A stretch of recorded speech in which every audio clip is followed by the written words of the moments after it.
Okay, it is now my pleasure to announce our keynote speaker. Dean Kavita Bala is also fondly known as KB, and she is a computer scientist, entrepreneur, professor, and the inaugural dean of the Cornell Ann S. Bowers College of Computing and Information Sciences. KB has received a variety of awards and accolades for her teaching and research in visual computer graphics and artificial intelligence, including the SIGGRAPH Computer Graphics Achievement Award, SIGGRAPH being the premier group in the field of computer graphics. She's also the IIT Bombay Distinguished Alumnus Award, and she is also an Association of Computing Machinery Fellow and Fellow of the SIGGRAPH Academy, and has published graduate textbook. Her research has been adopted by a variety of industries, and she's the co-founder of GrokStyle, a visual recognition artificial intelligence company which began as a visual search and shopping tool, which was subsequently acquired by Facebook in 2019. For our keynote program today, Dean Bala, who is our lead dean for Cornell's new Artificial Intelligence Initiative, will give us an overview of Cornell's unique position as a leader in AI-related research and education. She will also showcase Cornell Bowers CIS, one of Cornell's newest colleges and also fastest growing colleges, committed not only to developing state-of-the-art computing and information technologies, but also to understanding the evolving societal and human impact. Those of us on the board have had an opportunity to listen to Dean Bala through her interactions with the board, and we found her to be a nimble and strategic thinker who has a bold, bright, envisions a bold, bright future for the college. Please welcome Dean Bala.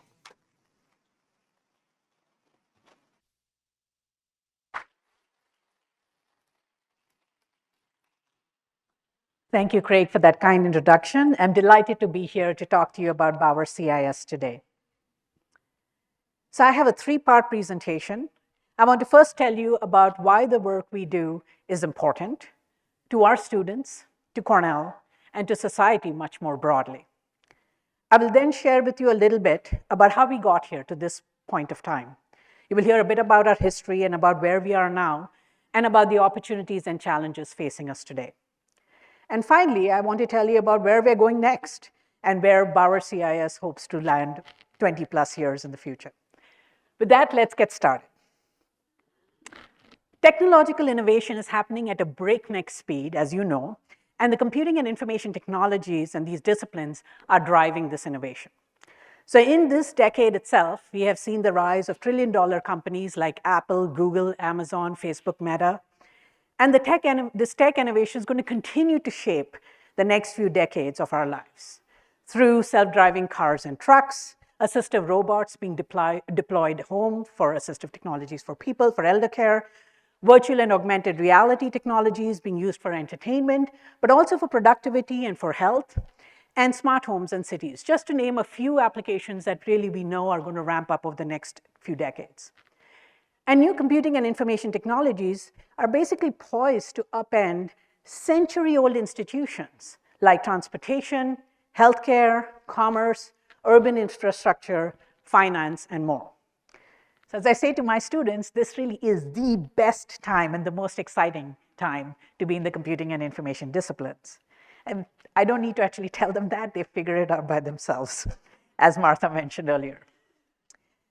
So Cornell actually recognized this coming revolution and invested in it very early, starting with President Hunter Rawlings, who created CIS in 1999, and now under the leadership of President Martha Pollack. When we celebrated our 20th anniversary in 2019, Hunter came back, and Martha actually was the moderator of that session, and he shared his perspective with the benefit of hindsight. So one aspect, he talked about several things, but one aspect that had struck him about tech was the ubiquity of technology. in the short span of time since 1999. Every one of us has one phone or maybe 2 or 3 different devices on us. And he was surprised at that level of infiltration, if you will, in society. He also realized how fundamental the impact of CIS was on our society. And as he said, the creation of CIS was a paradigm shift. At the time CIS was created, this was in 1999, the task force had actually articulated a vision which was inspired by Cornell's Any Person, Any Study. And what they had said in that task force was, in the tradition of Ezra Cornell, we believe that Cornell University should become an institution where anyone can bring ideas from computing and information science to bear on any discipline. That was a bold vision, and it's hard to think back to 99, but other people weren't talking about things that way then. So how has the paradigm shift and that vision played out? As Martha said, really well for our student interest for sure. So this plot shows the majors over the past decade joining up for computer science, information science, and statistics and data science majors. Our students are flocking to our majors. There's been a 6-fold increase, and we've hit 2 major milestones too, no pun intended, recently. So last year at commencement, we handed out 20% of all of Cornell's undergraduate degrees. And this year, we hit the mark of 2,000 plus majors. And just to remind you, we're not an admitting college, so this is actually an undercount of the number of students who plan to join us after they affiliate with our majors. The student interest has been phenomenal. And actually, if you go back to what Hunter Rawlings was asked at that 2019, the 20-year celebration, somebody asked him, what had surprised him the most when he had created this new entity? And he said, you told me that there were 2,000 majors. That he hadn't quite expected it to explode that much. And that actually had caught him a bit by surprise. I will also say to Martha, our faculty are deeply committed to teaching these students. They are tired. I'm fine, but they are tired. They work very hard. But their commitment to educating the students, I find truly inspiring. They care, they do it, they are meeting the challenge of the time, and their dedication is something that, it's a privilege for me to work with them. So let's look at another piece of those numbers. I talked about the majors, but let's also look at the enrollments, which goes beyond the people who plan to be in the major. And these enrollments actually exceed 20,000. And again, true to our commitment to any person and any study, CIS faculty have welcomed students from not all the students on campus who want to learn. And that fits with that motto that we really wanted to bring to bear computing and information knowledge to other disciplines. So we want students, and you can see a lot of non-majors take our classes. As Martha mentioned, more than 76% take at least one CIS class as Cornell undergraduates. And so our students are recognizing the value of what we call computational thinking, being exposed to it, and for the non-majors, taking it back to their disciplines because they need it for the next few decades of innovation they need to do in their disciplines. To give you a sense of sort of the economy, our students also do recognize the reason they come and take these courses is there's a lot of jobs here and many opportunities for them when they leave Cornell. Overall employment in tech occupations is projected to grow over the next decade much faster than the average of all occupations. So it represents about 1.8 trillion or 9% of the national economy. And if you pick one area, I'll talk more about artificial intelligence later, but it's a big growth area now. But to get a sense of sort of the activity and the excitement in the space, 750 new AI companies have been formed just in 2021. And that number actually keeps growing year on year. So our society and the economy need our students to be educated in these disciplines. And sorry, that was the AI number here. So given our mission and the interest from our students, I want to give you an idea of today of what we do and why it's important. When we created CIS, we knew, as Craig mentioned, we knew that there were 2 important things. That we should not only develop the core technologies, those were critical, but those technologies had to be developed, the ones that you carry in your pocket that's embedded in the whole world. But we should also understand the impact of that technology on society and on humans, on people. And in fact, that was a very unique combination that we had that others hadn't quite figured out. And it explains the impact that I'm going to now show you that we've had because of our faculty are pursuing that kind of idea in their research, and that has an impact on everybody's day-to-day life. To give you a sense of that, let's illustrate this by looking at a typical internet transaction. So we have our protagonist here, Danny, and he's chatting with his friends on some social network, and they agree to go hiking. He decides he needs hiking boots, so he uses Alexa or Siri and says, "Find me brown hiking boots," which results in an internet search for the boots. He gets back his search results, and in fact, he also gets various recommendations for socks and other things, and he sees ads for relevant products from his search. He picks the boots he likes, he sends his credit card information on the internet, and completes his transaction. I picked this example because it's worth remembering that these kinds of transactions were basically not possible when CIS was created in 1999. Remember, you'd call people, pick up a catalog, talk to somebody, and maybe they'll ship you the right thing, maybe not. That's all gone, right? Nobody does that anymore. And nowadays, there are 4 billion people on social media daily, and tens of millions of internet transactions, and that's an undercount because it doesn't include all e-commerce. Tens of millions of internet transactions per day, like the one you just saw. So let's go behind the scenes of this internet transaction to understand the technology that powers it. We saw Danny interacting on social media. Just as social media was taking off, John Kleinberg, another MacArthur Fellow, and computer science and information science professor here, pioneered the field of computational social science. So this is the area of research that studies social networks. The work builds a mathematical underpinning of social and information networks, and then working with social scientists, and this is where we look broader than just building technology, but working with social scientists aims to understand the effects of social media on human behavior and to understand interactions at population scale, which is a tough problem to solve. So our faculty, and while it started with John, there's a broad set of faculty here who are amazing at Cornell, who work on a broad range of questions. For example, what makes some tweets go viral? What can you do to decrease polarization of opinions in social networks? How do you detect online bullying behavior? These are all projects that our faculty are famous for. And this very important field, which was pioneered at Cornell, is highly influential as interactions on social networks have become so significant in their impact on our institutions, our democracy itself, and our lives. And that was this part. Now let's go to the natural language processing. When Danny asked his computer to look up boots, his voice command is interpreted by natural language processing, an area in which we have a strong presence. So Cornell researchers like Claire Cardy and Lillian Lee pioneered research in sentiment analysis to understand language, not only in such searches, but also in online reviews. For example, detecting fake reviews and in large text, understanding Supreme Court opinions, for example. Danny's request goes to a search engine, and that has a recommendation system that decides what boots to show him. And that's based on large data sets of customer preferences and his own shopping history. The field that drives this capability is called information retrieval, and it was actually pioneered at Cornell by Jerry Salton, who's considered the father of information retrieval. Jerry's student Amit Singhal then was the lead for Google search for nearly 2 decades when Google first started. And in fact, Google's search engine was built by another Cornell alum, Sanjay Ghemawat.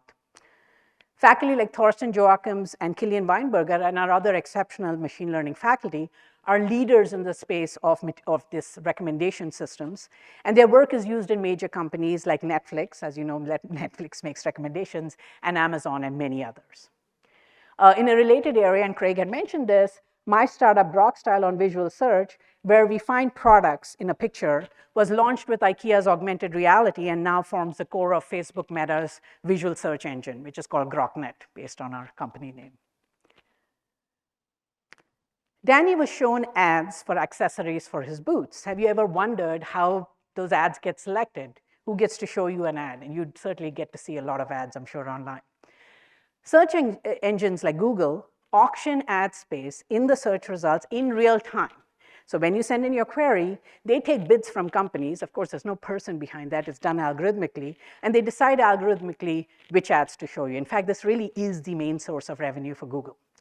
Our faculty, Eva Tardosh, and economists like David Easley and Larry Bloom are leaders in the space of economics and computation, which studies and designs these kinds of auctions and mediation systems.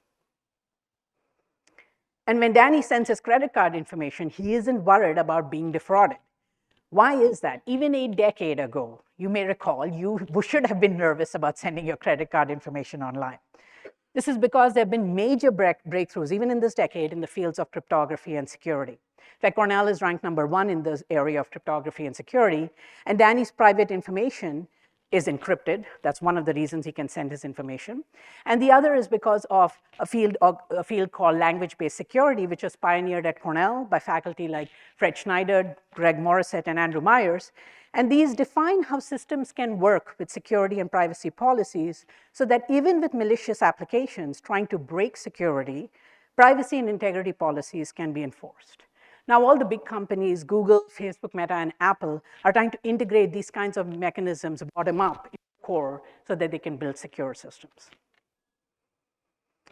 So that gives you a flavor of the impact of our work, that our work has. And now I want to give you a sense, a little bit of an idea of how we got here to this moment in time. Bowers CIS, as you know, is a new college. But getting to this point was a 20-year journey, 20-plus year journey of evolution from the original vision. As I said, in 1999, we formed CIS, and we wanted to combine creating the technologies and understanding the societal and human impact. So we believed that we needed to bring together under one umbrella the core disciplines of the information age. And we identified those as computer science, which focuses on core computational technologies, information science, that is human and society centered, and that's a very unique interdisciplinary department that we built here, that looks at human-computer interaction, design, ethics, law, and policy, and computational social science. And statistics and data science, which focuses on data science for the sciences.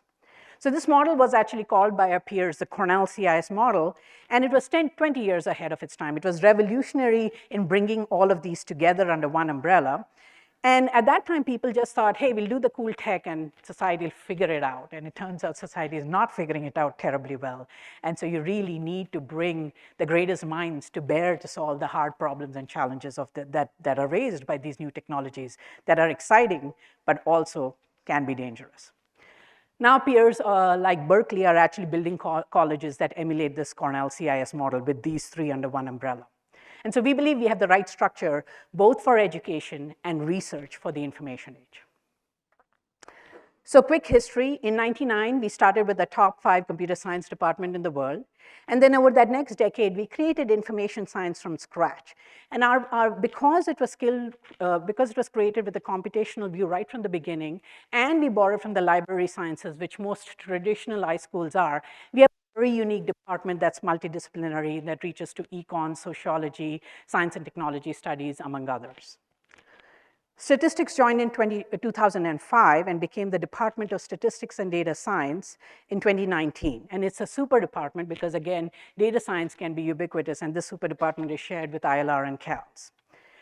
And there have been other milestones along the way. CIS played a significant role in the winning of the Cornell Tech competition and in the subsequent formation of Cornell Tech. In fact, the CIS dean of that time went on to become the first Cornell Tech to lead Cornell Tech at that time, and our current dean at Cornell Tech was also my predecessor in this role.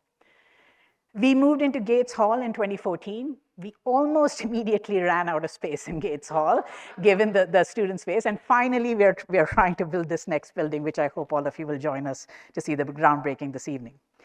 And the latest major milestone is this one, is the creation of the college through Ann Bowers' gift.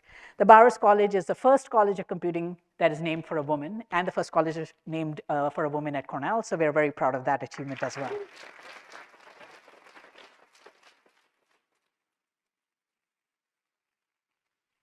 So I've talked to you about our undergraduates, as I said, 2,000 plus majors across our 3 departments, but we also have a very vibrant, of course, research program. You saw the research that we do. We have about 600 graduate students across our 3 departments with thousands of applicants to choose from. So it's an incredibly competitive process, but we have amazing graduate students. In fact, our graduate students go on to win the MacArthur Genius Awards, among other awards. On the faculty side, we're still quite small. So computer science has 40 plus faculty, and information science has about 20 faculty in Ithaca. Both these 2 departments are actually shared departments with Cornell Tech, and we have about 25 more faculty that we share with Cornell Tech. Our faculty in Cornell Tech are not involved in our undergraduate teaching or our master teaching, but we have a very vibrant research relationship with the PhD programs that we share across the 2 campuses, and with various centers and other collaborations across the 2 campuses. And finally, as I said, statistics and data science is a super department shared between CIS, ILR, and CALS, and it has about 14 faculty. So these 70 tenure track faculty are meeting the tremendous student demand, and they are tired, but we need to hire more faculty to get help to them. So who are the students that we are educating? We're not an admitting college, and our majors actually come from 3 colleges, from Arts and Sciences, Engineering, and CALS. About 40% come from Arts and Sciences and Engineering, and 20% come from CALS. Computer Science offers degrees in Arts and Sciences and College of Engineering. Information Science offers degrees in all 3 colleges, and Statistics and Data Science offers degrees in Arts and Sciences and CALS. When Martha first saw this graph, I think she burst out laughing and said, "That's such a Cornell picture. It has all the complexity that Cornell brings to bear on many problems." But it actually is a beautiful design, because our students actually bring a very broad diversity of knowledge and training, and then we mix them all together. And that really does result in new kind of interdisciplinary thinking and research that would not necessarily happen if they were more siloed. So we really do appreciate that aspect of our complex design. Our faculty we have very strong research programs with our 2 cross-campus departments, and the faculty are truly exceptional. They're pioneering new fields. I've talked about some of the fields that we have completely created from scratch that are now having such an impact in the disciplines and on society. But there's actually more I'll talk about shortly. I just want to say, of course, with this level of quality, their impact is recognized by the highest accolades that the community has to offer. So we have including 2 Turing Award winners, and the Turing Award is the equivalent of the Nobel Prize in our community. But I take great pride actually in those 2 lines that are at the bottom of that chart, because that represents early career and pre-tenure faculty. We take pride while we have this incredible load, but I want to highlight that our junior faculty are doing amazingly well. We take pride in nurturing their careers and in mentoring them so they win career awards and Sloan Fellows, et cetera. And we want them to go on to win all the awards that are available, move up that chart of awards and keep winning as they go along. So I talked about some of the areas, as I said, that we pioneered or we created. I want to talk about some other areas that I didn't get a chance to do. CIS was actually first put on the map because of our research in algorithms and theory of computation, the fields that basically underpin modern computer science in telling us what we can and cannot do with a computer. So we are one of the top theory groups in the world, and both our Turing awardees were pioneers in this theory of computer science.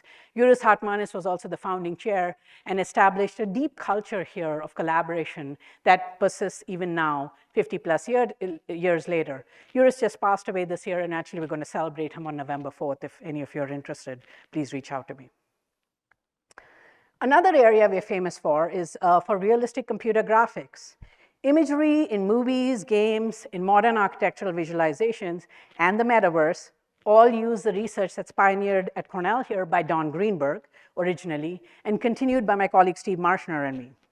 So the famous Cornell box, which was built in 1988 and is still in Rhodes Hall, is a touchstone in physics-based graphics. Essentially, at that time, Don and his colleagues of the time created this challenge to our community, saying, one of these is a box, one of these is a virtual rendering, can you tell the difference? If you can't, then you've achieved realistic graphics.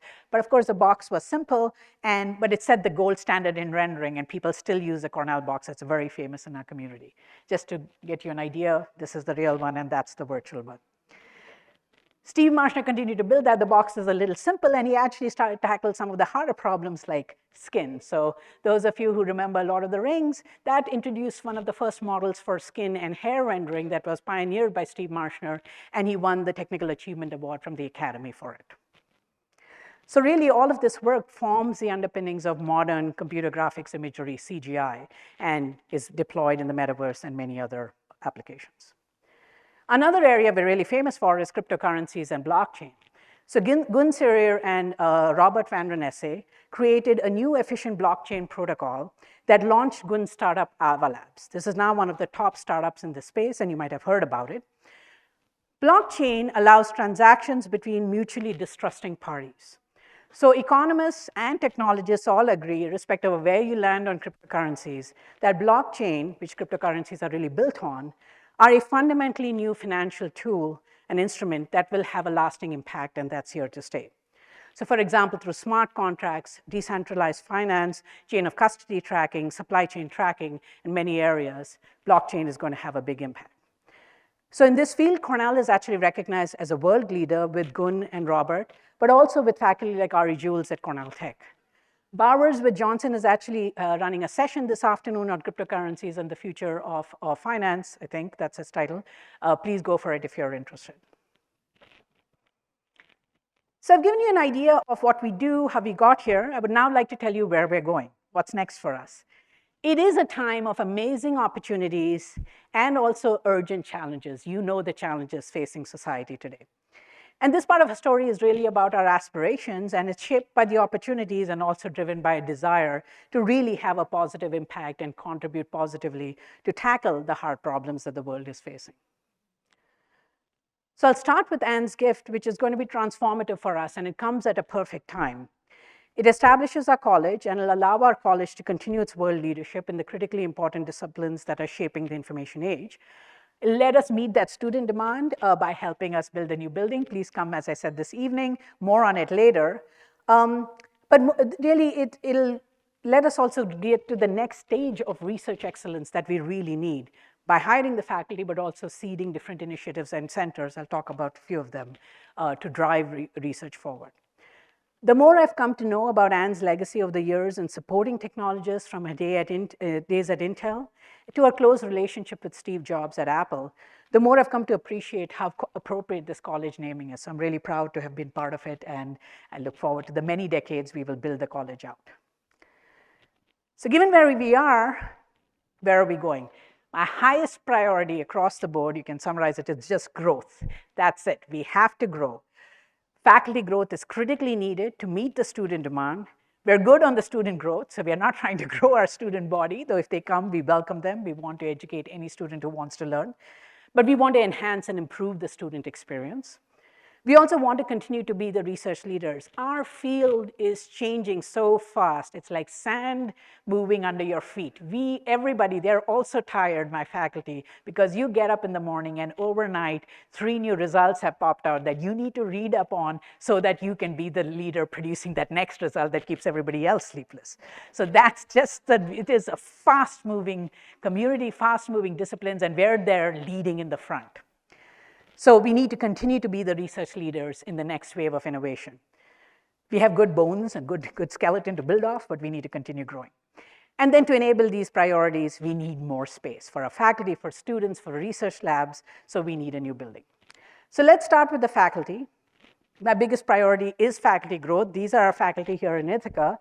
And I'm going to put some numbers to just give you a sense of put some of the numbers in perspective. We have 4% of Cornell's faculty, but we produce 20% of Cornell's undergraduate majors. That is a big mismatch. And we do say, internally, I tell my faculty, they're small but mighty, but we need to be big and mighty is what we really need. And with this, and I do a lot of reviews of different computing departments across the country. And everybody's seeing this growth. But our mismatch between these two numbers is a bit higher than others, and we really do need to address that. So that is my highest priority. We need to grow by about 50% of our faculty, and it's a challenge. We're competing with all the big universities. Most places like MIT, Stanford, Berkeley, they have 150 or 200 faculty. We have 70. So they're ahead on just sheer volume. And they're located in different locations that in our location doesn't actually work in our favor. And we compete with industry, which rolls out the big checks. But actually, we do hire great people, and the reason is because our reputation is why they want to come here and work with their colleagues here. Reputation both for being really committed to great education and research excellence, but also reputation for being collaborative and collegial and having this bigger vision that's around societal impact. That attracts great people to us. So the second part, as I said, is to improve the student experience. Our students are flocking to our majors, but let's dig a little into those numbers as well to understand who are we educating. Our faculty are deeply committed to any person, any study. The CIS fields, particularly computer science, has a reputation for not being diverse. I was the only woman in my undergraduate class in computer science. But at Cornell, we bucked the national trends even on this. And that's not by accident, by the way. We've been working for a decade on turning these numbers around. We used to be not good, and now there's more to do, but we're in a good place. So we've invested significant effort into making these strides. I'll say we have 43% women and 16% underrepresented minorities in our programs. Since the CIS structure is unique, it's hard to do an apples-to-apples comparison with other colleges that are similar. So instead, I'll just pick a department that has a lot of data. Computer science has been around for a long time, and compare the numbers there. So in computer science, we have 38% women versus 18% nationally. And as I said, in the underrepresented minorities, 14 versus 6%. Still need to do more, need to bring the women to 50, need to bring the underrepresented minorities to the right, to the right percentages, but we've done a lot and we want to continue building on it. So how have we done this? We really have worked on it for a decade. So we found that even if Cornell admitted diverse students, the pipeline of diverse students dwindled in their time here. And because we weren't an admitting college too, some people who had never been exposed to this kind of thinking had to discover our majors when they came here. So we needed to bring them into the fold, because if they were first generation students, they might not have ever thought that this is the kind of career that would be open for them. And it is. So we've created unique programs, so like CS More. So CS More is a pre-sophomore program that exposes students from underrepresented groups to come and think about computing and information disciplines as a potential home for them. And one of the big things we do is we work with student organizations. We have incredible student organizations. We'll have a student showcase tomorrow with our orgs and some of our research. Come and see them. So the Women in Computing at Cornell and the Underrepresented Minorities in Computing, these groups work with the students, and then they come to us and tell us why students are leaving. That's what they've been doing over the past decade. And what we do is we fix the leaky pipeline. If there are reasons like people can't find a partner in a course, so they drop the course and then they drop out of the program, we do things like do a partner finding exercise where they can find partners to work on projects together. That builds a sense of community. They stay in the program. So it's things like that which you may not think will have such a big impact. They have a tremendous impact on creating the leaky pipeline. And what we're trying to do is not make that a leaky pipeline, but have it strong by building a community so that people believe they belong. And that keeps them in our programs. More to do, but lots of great people who are working on this. So this is just a quote from one of our students. And they, we continue to, as I said, because we have this reputation, now we can build on that to attract students who feel like they belong. So our students are very engaged, and they're very hungry for opportunities to learn from our faculty. There are various opportunities for experiential learning, but one of my priorities is to increase that. So one way that students can get involved with us is they become teaching assistants in classes. The best way to learn is try to teach that material to somebody else, and that's when you realize you didn't really understand it in the first place. So we have 500 undergraduate TAs per semester who are involved with all of our courses. And this is this really fits with our mission, and it teaches them the materials in a way that they probably don't get when they're passively sitting necessarily in classes. Students also want to be involved with research. So we had our research night for undergraduates just last week, and 150 students, packed room, standing room only. They want to work with our PhD and faculties. You can see we don't have enough faculty to go around, but we welcome students like David Kim. He's a student working with Tapo Bhattacharjee, a recent robotics faculty member who's working on assistive robots to help the elderly and to help people with disabilities. We also have students interested in commercializing their work, like Ru Dong, who's working with our faculty member Cheng Zhang in working on silent speech recognition devices. And we have student groups like AppDev. AppDev, there we go, comprises coders, designers, and marketers, and they're really budding entrepreneurs. What they do is they produce tools for the rest of campus. They go out and do market research. They figure out what tool do you need. Shared student reviews of courses, for example. They do the full market research. They come, they mock out a product, they do clean product design, they do clean code design, and then they maintain that code. They deploy it on campus, they collect data, and it's a beautiful group, and they've been working for, I think, a decade now on improving, the tools that are available to all of us on campus. So my third priority is to maintain research excellence. Great faculty do great research, and great research attracts great faculty. So that's just a nice virtuous cycle that we keep going for. So we want to continue to maintain our world leadership. And Bowers CIS, in keeping with our broad mission, has engagement across many disciplines. And we are part of 5 radical collaborations: the AI Initiative, quantum computing, design and tech, data science, and digital ag. And there will be more to come. But all of these initiatives are partnerships with many people on campus: engineering, Cornell Tech, AAP, Arts and Sciences, HUMEC, CALS, among others. So today I'm going to dive deeper into one of them, but really all of them are exciting in their own way, and you'll hear more about them, I'm sure, in various TCAM settings. So the one I'm going to pick to talk about a little more today is the one on artificial intelligence. Our new AI initiative is a key element of our where are we going next, and it's a great example, I think, of cross-university collaboration. As I said, it's only one of many. Interdisciplinary research, I think, is fundamentally enabled by the CIS structure we have.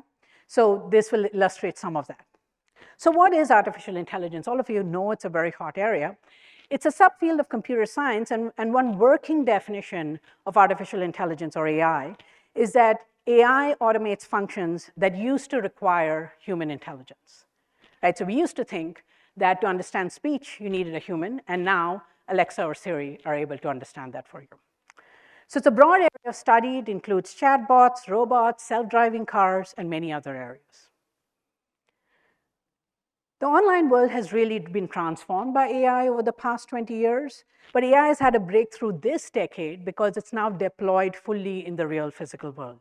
I already talked to you about Alexa and Siri. You have it in your home in random devices distributed in your home, and they're understanding and interpreting things that you say using speech recognition and natural language processing, the area I talked about earlier. A Tesla recognizes other cars and pedestrians using computer vision. So that's actually one of my areas of research, and can help you drive better. AI systems are starting to hear and see almost as well as humans, which is astounding. And that just happened again in 10 years. 2012 was actually, 2022 was a 10-year anniversary of the ImageNet challenge, and AlexNet, which really created the whole deep learning revolution that we've seen this past decade. So we're seeing large-scale deployment of AI in interacting with people. So it's assistive robots for elder care, drones, virtual assistants, et cetera. And we believe, and many people believe, AI is fundamentally going to transform society. So given this potential for immense transformation and disruption, what is the next phase of AI? Bart Selman, who's a, Bart Selman, who's a professor in computer science, co-led the development of an extremely influential document, the 20-year community roadmap on AI research from AAAI, the Association for the Advancement of Artificial Intelligence. So this document put forth a vision of AI that requires investment in R&D, so research and development, infrastructure, then that's the big thing. Big data, big compute, huge data and huge compute. Google-size data and Google-size compute, which is a lot. And actually, that's one of the challenges we face in academia. How do you work in this field when you don't have access to that data and compute? And serious investment, of course, in educating and training what they called an AI-ready workforce. So Bart's roadmap has served as a blueprint for national investment in the government and various agencies. And where should AI go next? So it's clear that AI is going to represent a completely new frontier in technological innovation. And it's also clear that the United States needs to be a trailblazer in that. So the US government is making a significant national investment with the National AI Initiative Act of 2020, and then the new Chips and Science Act, which you might have heard about, which is committing about $250 billion in new research and development funding for many areas. And AI is one of them, but also, of course, semiconductor manufacturing, quantum, and more. So it's a time of incredible opportunity for a university like Cornell. We can really lead in the space. And in the past few months, actually, President Biden has established a National AI Advisory Committee to advise him on AI. Of course, they got thousands of experts who were interested in joining. They chose 7 from academia, and John Kleinberg, who is a faculty member in Bowers CIS, is serving on this committee. So that's the national scene. Where does Cornell fit in all this? I've already talked about some of our research in AI, so that's recommender systems, visual search, and natural language processing, but I didn't get to talk about everything in the context of that internet transaction. We've actually created entirely new sub-areas of AI. Carla Gomes created a field called computational sustainability actually 15 years ago, where she had this idea that you should take AI and apply it to sustainability problems. So she looked, and this was well ahead of its time, 15 years ago. Now everybody knows you need to use AI to solve sustainability and climate problems. But she looked at how to use AI optimization to solve problems like, where do you place dams in the Amazon to preserve habitats? Or how do you track birds to help biodiversity? Or how to design sustainable materials? And when I say she did this, she worked with people across campus, with the Lab of Ore, with COE, with CALS, with every really unit on campus to build up this vision. What she found actually, which is very interesting, and that's unique to Cornell's vision, is when you work with, you have to work with the scientists closely to understand their domain, because then it turns out once you do that, they reveal problems that AI can't solve right now. And you have to then go back to the drawing board and then develop new tools that can attack these problems. So these groups have achieved really, and she's had tremendous impact.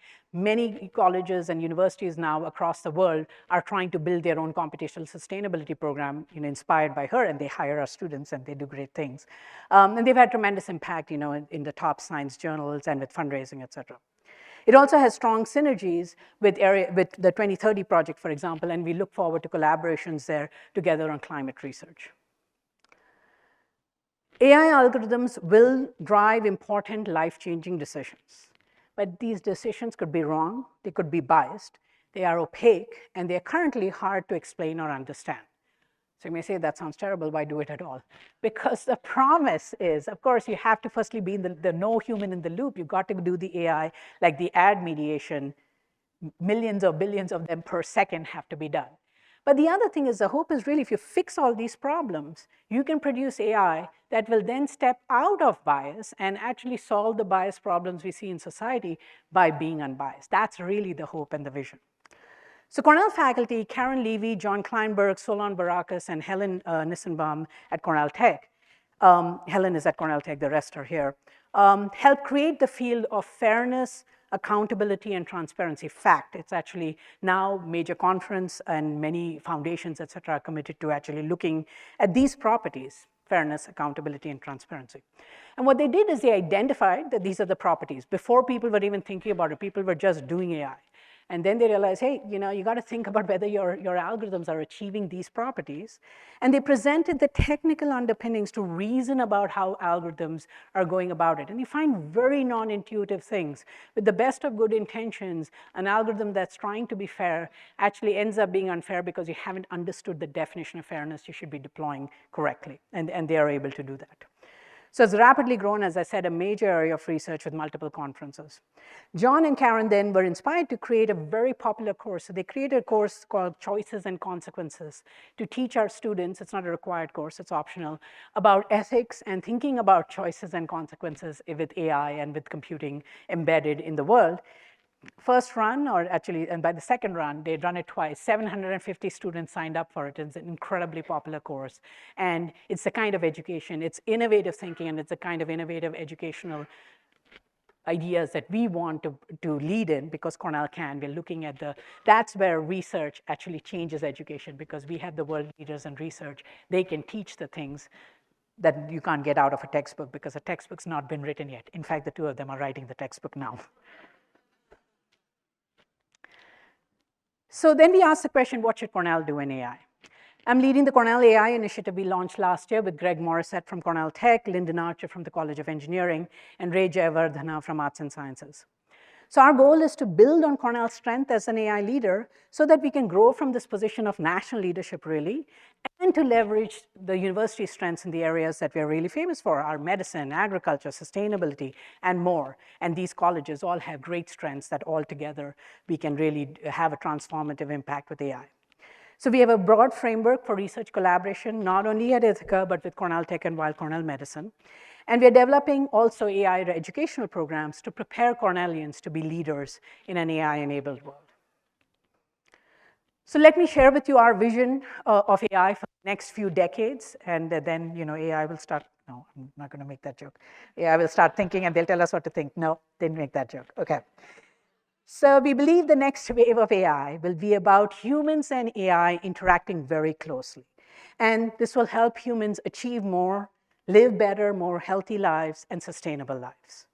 So the core AI, this nucleus that we have here, and this is where it's not just about computing, it's that broader vision and thinking about societal and human impact that is what makes Cornell unique.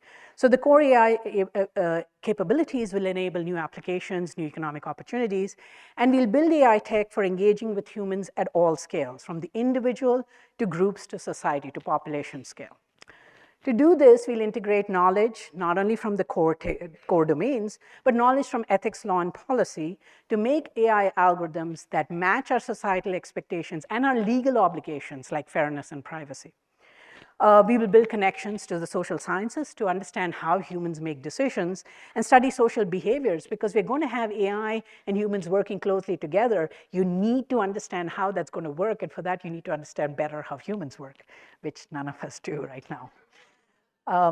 We want to design new human AI interfaces and use cognition, a better understanding of human cognition, to develop better AI-based algorithms. And sustainable development is one of the core goals. So starting with that core nucleus, then we think of 5 impact areas that just building off Cornell's great strengths. So we are going to build off in society and institutions where we can, it's going to change decision-making in markets, future of work, business intelligence, autonomous systems, for example, robots, embedded systems. This can have an impact in agriculture and so many more areas. I won't be able to get into all of them.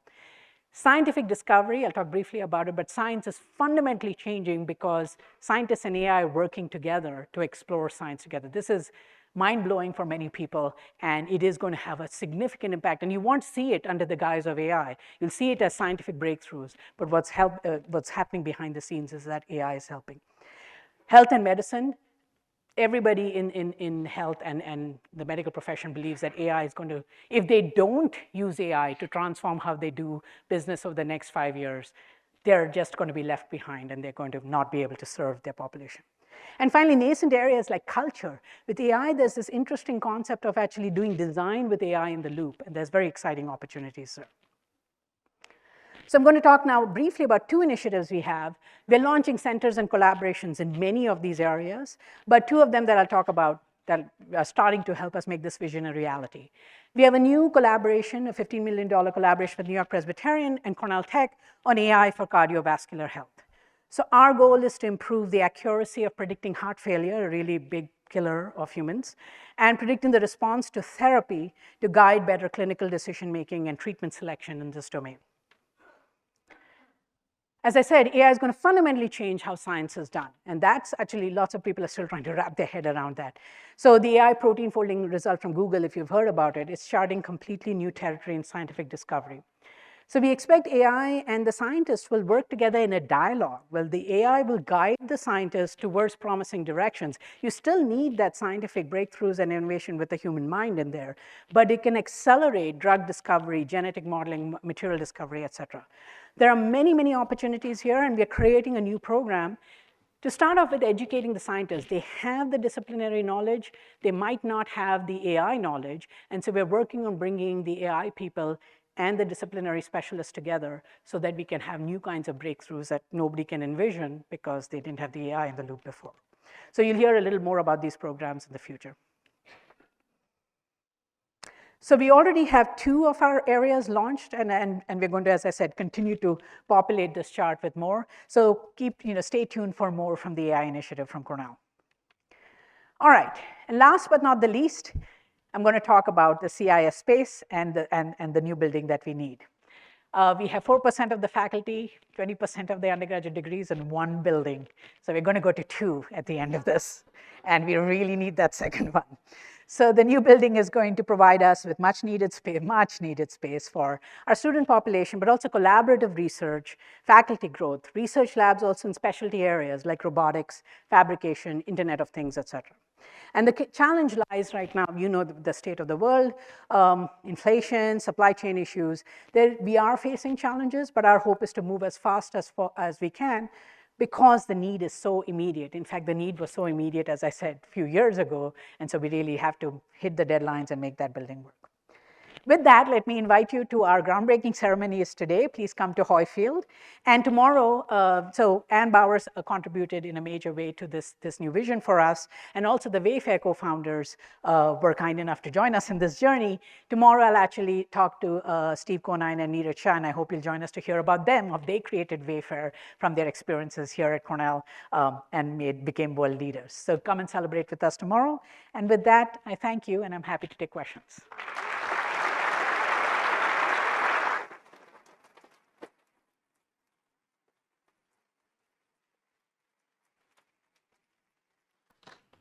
Back here.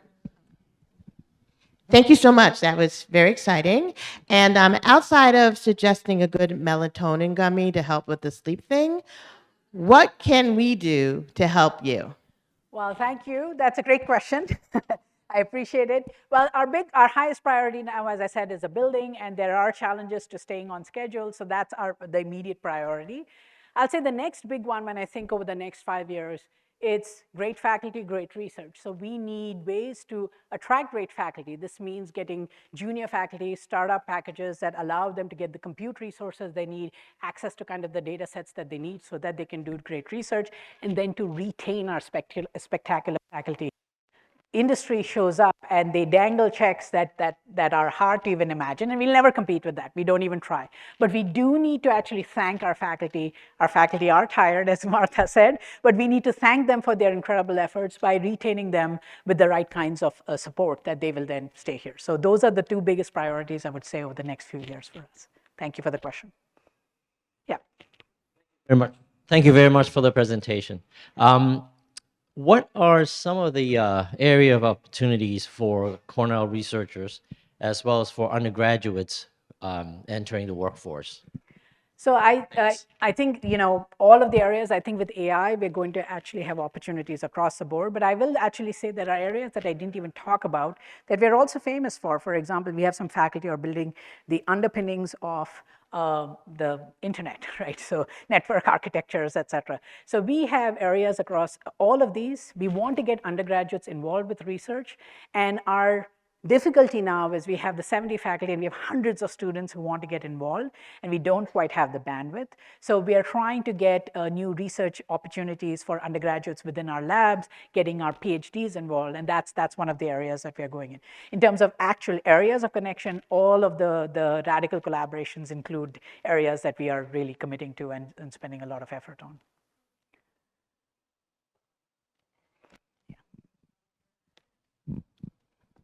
Hi, you covered a lot of ground today. What are two things you're working on this year and over the next 5 years? Me as dean? Yes. Building. That's really dominated my year, and we hope to really. We're having our ceremonial groundbreaking today. We're going to have our real, Ithaca has this thing called winter, so we'll really break ground when it thaws at the other end of winter, and we have to make that deadline because then we have a very aggressive 22-month deadline. We have to move in spring 2025. I'll tell you right now, I don't actually have a way to house all my faculty and students in 2024. I'm working on that too. But because there'll be a building coming up, we think that they can hang in there and get to 2025. So that's the big one. And then I will say the others, the experiential learning for our students. We have so many students and not the bandwidth. So how do I meet that? That's another area. And faculty growth and retention. Thank you. So in the pandemic, we learned through the world of Zoom that we didn't have to be at a place to be in a place. Yeah. I did not see, and I'm not sure if you all are working on this, but I had an idea 15 years ago. I'm not a technical person, I'm just a user, to put me somewhere where I didn't have to be because I do too much traveling. And then we deck Zoom and we learn things. But what about like hologram technology? Oh, yeah. Are you all looking at that? Working on that for sure, right? So the augmented reality, we have, okay, so stepping back, firstly, I don't actually know that we function well all on Zoom. We think we do, and we can get away with a couple of years of it. I think we're all going slightly crazy. Those are only on the Zoom worlds. And you can see the impact, actually, I will say. Look at your 12 to 16, 18-year-olds. They are messed up by this Zoom world that they had to live in. That was not a natural upbringing for teenagers. So I think, actually, the Zoom world is not as is not the wondrous utopia that nobody really thinks it is, but it is not close to being that. So we need to come back, we need to be in person. But yes, these technologies are going to grow. So we have faculty who actually work on that. They're building immersive technologies. Again, it's this human AI interaction is one of the pieces of it, but we work with communication faculty very closely on that because we need to understand how to work in these interactive worlds to not have the strain of dealing with technology. So that's one piece. So that's all on the social and the technical side. Reality is the first path. We're not quite holograms. I'm in the field of computer graphics and computer vision. Holograms, they come and they go every few years. We see that, and there's Princess Leia from way back when, but not really there yet. There's some nice technology. Google's working on something. It's a pretty big box, very heavy compute, pretty costly, but we're actually going to get a deployment of one of those probably in one of our buildings, in one of the spare rooms we have, and try to play with that. So how can you make it fully immersive? I think it's going to be a while before we get fully to, not holograms, but better augmented reality is definitely on the horizon. I still think, though, it's overhyped. And I'll just say that I'm not allowed to say that maybe because it's my field, but it's a little overhyped. And I think this is actually where it's interesting. There's a lot of hype where people want to make a fast buck on a startup. And they want these technologies to work tomorrow. And there are hard problems to solve before these technologies are actually going to work and get out in the real world. So I don't know about the fast buck mentality. I don't think that's useful, but this is where academia plays an important role. We will solve the problem right, and it will deploy, but it won't deploy tomorrow so you can get your quick return. It might deploy 25 years from now, and it will be here. So that's the time scale that I think we should be aiming for, not the quick 6-month turnaround. I'll leave that to the companies. I'm not sure. There's yeah. I don't know who's going to get a mic too. There's one here and one there. Yes. This is the last question. Oh, well, I'll take two because they both raised their hands, if that's okay. If you want to get started on the questions. Yeah, go we for it. have online audience, so Yeah. I know. Yeah, that's a good question. And actually, there's all the people in the front row who we've all been puzzling on the right answer. I mean, the entire college system of Cornell is different from other places. In a lot of other universities, you apply straight to the university, you don't apply to colleges, right? So CIS is particularly unique because it has this high volume and you have to get through 3 different colleges. I agree, it's not great for high school students. Currently, we're doing it because it's very disruptive to change that right now. So we are for the internal structure of Cornell. So I think I look to Mike always when I have that conversation. Mike has a smile on his face, which is slightly turning into grimace, but mostly a smile. And so there's that part. There is the breadth of students we get, which we love from a disciplinary point of view. So we'll have to really balance both of those. So there's an intellectual question and a logistical question, and both are hard. So that's why we are not doing it yet, but we'll keep thinking about it. Hi, thank you for your talk. It's been wonderful. Curious about what your experience is and what your hope is for the ability of AI to kind of detect misinformation, social impact of that on our society. Yeah, it's such a hard problem. It's an arms race, and actually we have faculty who are, how do you balance misinformation detection with free speech, which we are firmly committed to? And those two are the tension there, right? You want a company making that decision. How do you actually make that decision? It's a very hard problem. I'll tell you, many of our IS faculty are working on it. We don't have this. I mean, if we had the solution, we wouldn't be living in the world we're living in now. I'll say there's a problem. There's 2 problems really. So one example of the kind of problem they look at is polarization. So opinions get polarized. People live in their little bubble of comfort, and also misinformation because they start believing their own, whatever they're fed in that little bubble. So some of the research actually looks at how do you present, and why is this happening? Because recommendation systems feed you what you like. and you like, stuff that may be not good for you, and it just keeps feeding. That's the bad, the non-virtuous cycle, the bad cycle. So our faculty are looking at how do you broaden the information that's presented, for example, in a recommendation system, so you can get people out of the bubble, decrease polarization, expose you to more information. So one way of addressing misinformation is getting at least alternate points of view. The big part of misinformation is people start believing their little bubble. And so this will hopefully enable that. That's one area of research. There's much more to do there. There are hard problems. Thank you.